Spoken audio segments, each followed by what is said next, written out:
Audio Jungle.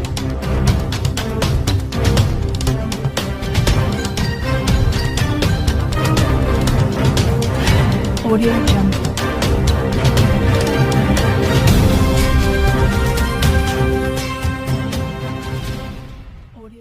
अस्सलामुअलैकुम। एहसास TV के साथ मैं हूं किरण अजीज। एहसास टीवी को है हरदम आपका एहसास, आपकी समातों और बसारतों की नजर। अब तक की ताजा तरीन खबरें। जी बिल्कुल, गोजरा के इलाके मोहल्ला अली पार्क में ससुरालियों का लड़की पर बेईमाना तशद्दुद। देवरों ने अपनी भाभी को मार मार कर घर से निकाल दिया और उनके छोटे छोटे बच्चों पर भी रहम ना किया।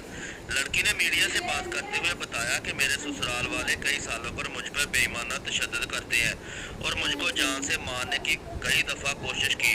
लड़की मदद के लिए थाना सिटी गोजरा पहुंच गई। पुलिस ने मौका पर कार्रवाई करके इसका एक देवर गिरफ्तार कर लिया और मजीद तफ्तीश जारी है। आसिफ के साथ मैं मनासर सदीक, एहसास न्यूज़, गोजरा।